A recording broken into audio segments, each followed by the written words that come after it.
Primeira Epístola a Timóteo, capítulo 5.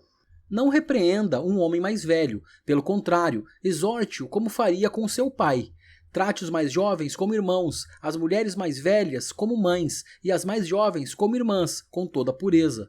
Honre as viúvas que não têm ninguém para cuidar delas, mas se alguma viúva tem filhos ou netos, que estes aprendam primeiro a exercer piedade para com a própria casa e a recompensar os seus pais, pois isto é aceitável diante de Deus. Aquela que é viúva de fato e não tem ninguém para cuidar dela, espera em Deus e persevera em súplicas e orações noite e dia. Entretanto, a que se entrega aos prazeres, mesmo viva, está morta.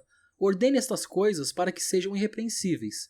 Se alguém não tem cuidado dos seus, e especialmente dos da própria casa, esse negou a fé e é pior do que o descrente. Somente poderá ser incluída na lista de viúvas aquela que tiver mais de 60 anos, que tiver sido esposa de um só marido e que seja recomendada pelos testemunhos de boas obras. Se criou filhos, se exercitou hospitalidade, se lavou os pés dos santos, se socorreu os atribulados, se viveu na prática zelosa de todo tipo de boa obra. Mas não inclua na lista viúvas mais novas, porque quando seus desejos fazem com que se afastem de Cristo, querem casar, tornando-se condenáveis por anularem o seu primeiro compromisso. Além do mais, elas aprendem também a viver ociosas, andando de casa em casa, e não somente ficam ociosas, mas ainda se tornam fofoqueiras e intrometidas, falando o que não devem.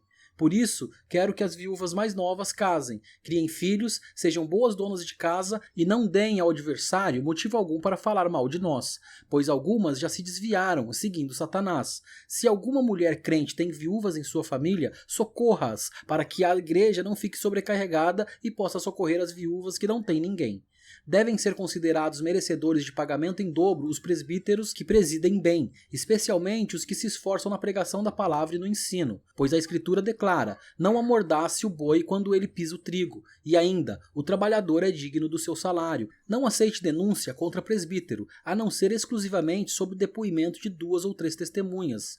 Quanto aos que vivem no pecado, repreenda-os na presença de todos, para que também os demais temam. Diante de Deus, de Cristo Jesus e dos anjos eleitos, peço com insistência que você guarde estes conselhos, sem discriminação, nada fazendo com espírito de parcialidade. Não tenha pressa para impor as mãos sobre alguém, não seja cúmplice dos pecados dos outros, conserve-se puro. Não beba somente água, beba também um pouco de vinho por causa do seu estômago e das suas frequentes enfermidades. Os pecados de alguns são notórios, mesmo antes do juízo, mas os de outros só se manifestam mais tarde. Do mesmo modo, também as boas obras se evidenciam e aquelas que ainda não são manifestas não poderão ficar escondidas.